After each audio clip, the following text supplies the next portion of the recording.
السلام علیکم ورحمۃ اللہ وبرکاتہ۔ میں ہوں آپ کا میزبان حافظ محمد دانش۔ محترم سامعین و ناظرین، آپ کے سوالات کے جوابات کے لیے ہمارے ساتھ موجود ہیں بٹلہ ہاؤس سے شاہ مسجد کے امام و خطیب مفتی احمد بن محمد ارشد خان صاحب۔ جی مفتی صاحب، ایک خاتون کا سوال ہے، ہمارے بھائی کا ایکسیڈنٹ ہو گیا تھا جس کی وجہ سے پلاسٹر باندھنا پڑا، پھر انتقال ہو گیا، تو غسل دیتے وقت وہ پلاسٹر نکالنا پڑے گا یا نہیں؟ بسم اللہ الرحمن الرحیم، حامدا و مصلیا و مسلما، اما بعد۔ جی ہاں، اگر کسی آدمی کا کسی حادثے میں ایکسیڈنٹ ہو گیا جس کے نتیجے میں پٹیاں باندھنی پڑی یا یہ کہ پلاسٹر کرنا پڑا، تو جب اس آدمی کا انتقال ہو جائے اور ابھی وہ پلاسٹر بندھا ہوا ہی ہو تو پھر جب اسے غسل دیا جائے گا تو اس کو نکال دیا جائے گا، چونکہ اب اس کی ضرورت نہیں رہی ہے۔ لہٰذا غسل جنازہ کے موقع پر اس پلاسٹر کو یا اگر پٹیاں بندھی ہوئی ہو تو ان کو نکال دیا جائے گا۔ عبدالعزیز بھائی اوکھلا سے معلوم کرتے ہیں، فقیر اور مسکین میں کیا فرق ہوتا ہے؟ فقیر اور مسکین میں فرق ہے۔ فقیر کہا جاتا ہے اس آدمی کو جو بالکل کنگال بدحال نہ ہو، بلکہ اس کے پاس گزر بسر کے لیے کچھ نہ کچھ موجود ہو، لیکن وہ آدمی مالک نصاب نہ ہو، اس کو زکوٰۃ دی جا سکتی ہو، مستحق زکوٰۃ ہو۔ مسکین وہ ہوتا ہے جو بالکل ہی کنگال بدحال ہو، جس کے پاس اپنا گزر بسر کے لیے کچھ بھی نہ ہو، بلکہ مسکنت کی وجہ سے اسے ہر وقت مانگنا پڑتا ہو، ایسے آدمی کو مسکین کہا جاتا ہے۔ گویا مسکین کا درجہ فقیر کے مقابلے میں اور بھی کم ہے، فقیر کا درجہ مسکین کے مقابلے میں بڑھا ہوا ہے۔ عبداللہ صاحب سہارنپور سے معلوم کرتے ہیں، ولادت کے بعد غسل سے پہلے ہی بچے کے کان میں اذان و اقامت کہنا کیسا ہے؟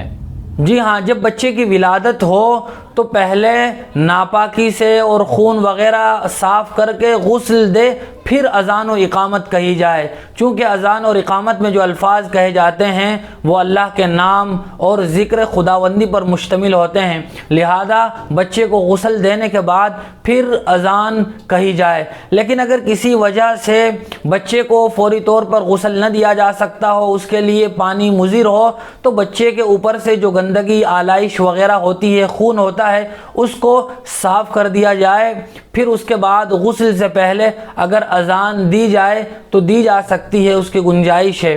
لیکن اگر کوئی عذر نہ ہو تو پہلے غسل دیا جائے، پھر بچے کے کان میں اذان و اقامت کہی جائے، یہی طریقہ سنت ہے اور افضل بھی ہے۔ عبداللہ بھائی شاہین باغ سے معلوم کرتے ہیں، سجدہ سہو کے لیے سلام پھیرا لیکن ایک طرف پھیرنے کی بجائے دونوں طرف پھیر دیا، تو اس نماز کا کیا حکم ہے؟ جی ہاں، اصل حکم تو یہی ہے کہ اگر کسی وجہ سے نماز میں سجدہ سہو واجب ہو گیا ہو تو اخیر قعدے میں ایک طرف سلام پھیر لیا جائے، پھر 2 سجدے کیے جائیں اور اس کے بعد پھر تشہد پڑھ کے اور بقیہ دعائیں پڑھ کے سلام پھیر دیا جائے۔ لیکن اگر کسی آدمی نے سجدہ سہو کا ایک طرف یعنی دائیں طرف سلام پھیرا، ساتھ ساتھ میں بائیں طرف بھی پھیر دیا، لیکن وہ اسی وقت پھر سجدے میں بھی چلا گیا، دونوں سجدے کر لیے اور پھر اپنا بقیہ تشہد اور دعائیں پڑھ کے سلام پھیر دیا، تو اس کی نماز درست ہو جائے گی، نماز پر کوئی اثر نہیں پڑے گا۔ ایک صاحب کا سوال ہے، دانت میں سیمنٹ بھروانا اور سونے یا چاندی کے تار لگوانا کیسا ہے؟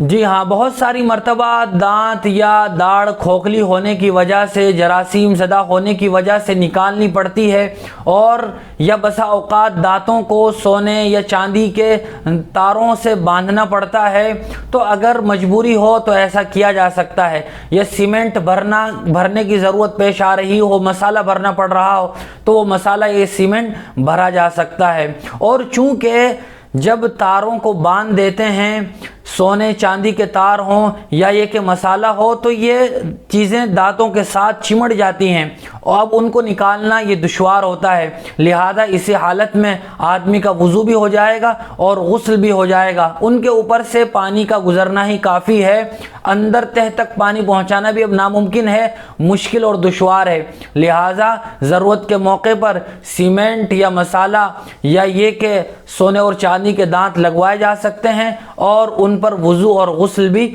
ہو جائے گا۔